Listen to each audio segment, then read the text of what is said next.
Pleurer devant sa partenaire ou son épouse, signe de faiblesse ou preuve de maturité émotionnelle. Pendant longtemps, les larmes ont été associées à la fragilité, voire à l'échec personnel. Dans de nombreuses sociétés et plus encore dans le couple, l'homme est souvent perçu comme le pilier. Pleurer devant sa partenaire ou son épouse viendrait alors fissurer cette image de force. Mais cette vision est-elle encore d'actualité? Dans la rue, les réactions sont contrastées. Pleurer devant sa partenaire ne veut pas dire être fait ou bien quoi. Moi, je ne peux pas. Parce que c'est pas de mes habitudes, genre, de montrer à quelqu'un que, genre, je souffre ou bien, genre, je suis atteint de quelque chose. Genre, je préfère garder ça pour moi. Réfléchir avec le temps. Voir ce que je peux faire. Mais il y a des gens, ils peuvent le faire. Mais moi, personnellement, non. Bébé, toi, mais tu sais très bien. Mon but, c'est mon combat, c'est tout pour moi. Mais je sais que tu vas voir la vidéo. Pleurer devant toi, mais tu sais, il est trop fait. Et il fait ça chaque jour. Et je vais tout le faire. C'est tout pour moi. Si les bons moments sont là, qu'il en sourit. Si le malheur vient qu'il pleure sans toi, ça il ne t'aime pas. N'hésite pas à être hypocrite, bébé. Il t'aime. Donc pour toi, pleurer devant toi, c'est pas un crime. Déjà qu'il a fait tout. On se déshabille matin, midi, soir ensemble. Au bout de la pleurer entre nous, ça c'est quoi, bébé? C'est tout pour moi. Pleurer devant toi, c'est un combat. Disons que lorsque j'ai quitté le service et je suis venu à la maison, je peux la faire asseoir et lui expliquer comment j'ai passé ma journée. Et si c'est, bon, excuse-moi, si c'est compréhensible, bon, si je peux couler même l'âme pour pouvoir lui expliquer les problèmes. Moi, pour moi, c'est pas un problème pour pleurer devant ma femme, ma partenaire. Pleurer devant elle, chez moi, là, c'est pas un signe de faiblesse. Elle a pleuré devant elle. C'est pour la faire comprendre aussi qu'il y a des situations qui arrivent. Je vais partager elle. Mais si me cache sur pleurer, celui-là va savoir ma situation, elle va savoir ce qui se passe. Et là, ça peut être aussi là, genre une égoïste de ma part, parce que ta partenaire, c'est tout pour toi. Tu dois partager tout. Elle est bon comme le mauvais. Donc, quand j'ai le mauvais de là, elle doit savoir que vraiment, aujourd'hui, ça ne va pas. Donc, pleurer devant ma partenaire, c'est pas un crime. Il peut le faire très bien.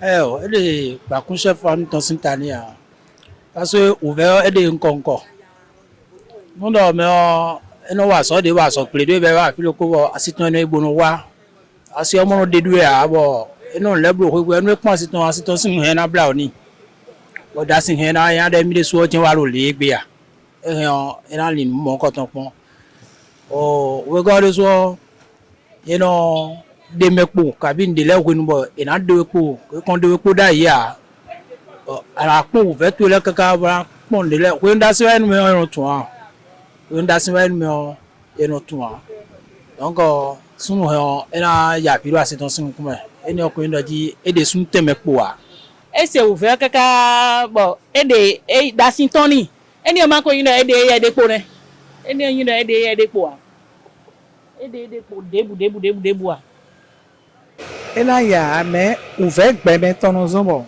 gwenu dasin wa idwe e de sutun wa pon problem vi asi nle supo kan ho de me ya video dasin wa idwe e ro pono na do asi bona do vi bona na do hokwe sinkwe nubi gbewe do disable we wa pon de no ko do wa nde wa we ya bo adani wa igbo vivere di neje no to alo to de ti bo nu vive be yin wan menele bo won ka da si to wa bo gan ho wa edo mele bo ime ogun a bo bi o hoto me o da si na wa ide facilement do asiton si no come. Pour le psychologue, l'équation entre larmes et faiblesse est un raccourci dangereux. Il insiste cependant sur une nuance essentielle. Pleurer n'est pas un problème en soi, mais la manière et la fréquence comptent. Alors, la virilité, déjà, c'est une notion dont l'origine symbolise la force, la domination. Et la psychologie, c'est une science déjà qui considère l'homme dans sa globalité et dans son individualité.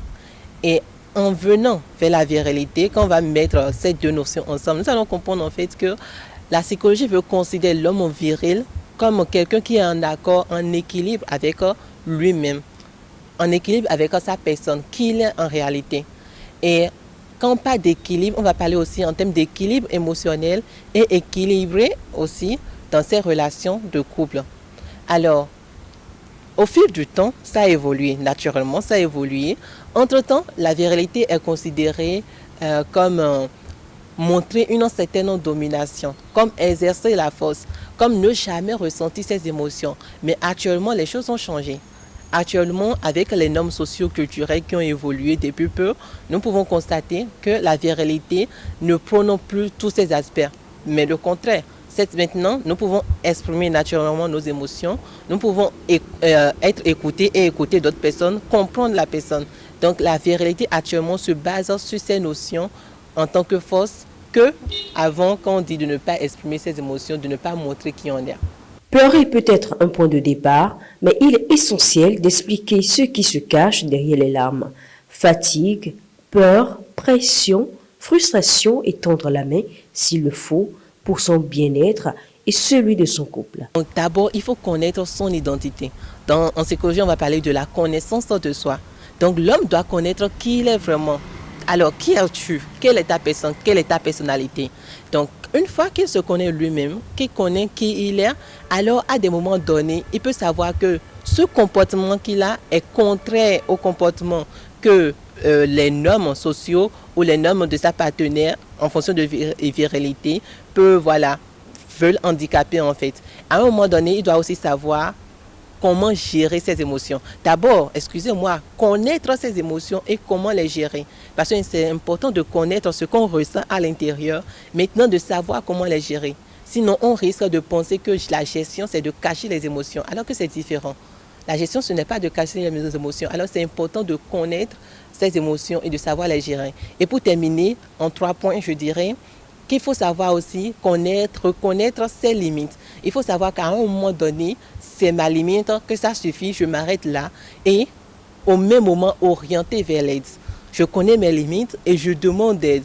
À un moment donné, si on ne demande pas d'aide, on risque d'entrer dans des choses qui ne nous honorent pas ou qui ne nous ressemblent pas. Donc, on va casser les aspects de notre personnalité. Donc, voilà un peu. En somme, pleurer devant sa partenaire ou son épouse n'est ni une honte ni une faiblesse. C'est souvent le signe d'une humanité assumée et de liens suffisamment solides pour accueillir la vulnérabilité. Dans un couple sain, la véritable force ne réside pas dans le silence ou la dissimulation, mais dans la capacité à être vrai, même lorsque l'émotion déborde.